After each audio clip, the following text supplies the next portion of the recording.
ഇപ്പം കാണാൻ പറ്റുന്നില്ലേ? കേൾക്കാൻ പറ്റുന്നുണ്ട് വല്ലതും. ഓക്കെ, അപ്പോൾ വെള്ളം ചൂടായി. അപ്പോൾ നമ്മൾ കുറച്ചും കൂടി വെള്ളം കൊണ്ട് ഒഴിച്ചു കൊടുക്കാം. സൂപ്പർ. ഇപ്പോൾ കൂടിപ്പോയോ? എപ്പോഴും വലിയ പാക്കറ്റ് എടുക്കുക നമ്മൾ. ഇത് എൻ്റെ പാക്കറ്റ് പോലല്ല, എൻ്റെ റൂംമേറ്റിനാണ്. എന്നിട്ട് ഞാൻ ചെയ്യുന്നത് എങ്ങനെയാണെന്ന് വെച്ചാൽ മസാലാസ് ഇല്ലേ, മസാലാസ് ആദ്യം പൊട്ടിച്ചിടുക.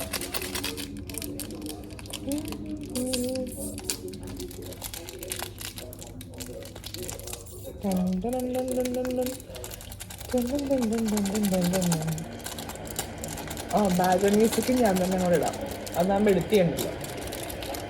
ഓക്കെ, ഇത് രണ്ടാമത്തെ പാക്കറ്റ്. ആക്ച്വലി നമ്മുടെ മെസ്സിൽ ഒരു ബുഫേ ഫുഡ് തന്നെ ഉണ്ട്. പക്ഷെ തിന്നിട്ട് ഇതിനിടയിൽ കുത്തുക എന്ന് പറയില്ലേ, അതാണ് എനിക്കും എൻ്റെ വേറെ റൂമേറ്റിനും. അതുകൊണ്ട് മെസ്സിൽ പോയി നമ്മൾ ഭക്ഷണം കഴിക്കില്ല, അതിന് പകരം ദാരിദ്ര്യം പിടിച്ച മാഗി ഉണ്ടാക്കി കഴിക്കും.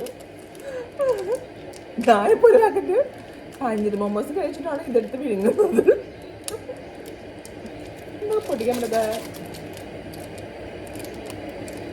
എല്ലാത്തിനോടും ഇങ്ങനെ വെള്ളം ഇങ്ങനെ ഇട്ട് കൊടുക്കുക. അഥവാ വെള്ളം കുറഞ്ഞു പോയാൽ ഇടയിൽ വെച്ചിട്ട് കുറച്ച് വെള്ളം കൊണ്ട് ഒഴിച്ച് കൊടുത്തോളൂ, ഒരു പ്രശ്നവുമില്ല.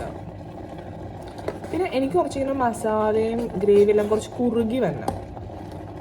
അപ്പോൾ ഇവിടെ സവാളയോ അല്ലെങ്കിൽ അതുപോലെ തന്നെ ക്യാരറ്റോ അങ്ങനെയൊക്കെ ഉണ്ടെങ്കിൽ നമുക്ക് ബജറ്റ് അങ്ങോട്ട് ഇടായിരുന്നു. ഇവിടെ ഉണ്ട്, പച്ചക്കറി കറി ഉണ്ട്, പക്ഷേ അതൊക്കെ പോയി വാങ്ങൽ ടാസ്ക്കാണ്. പിന്നെ മാഗിയുടെ ഒരു ബഡ്ജറ്റ്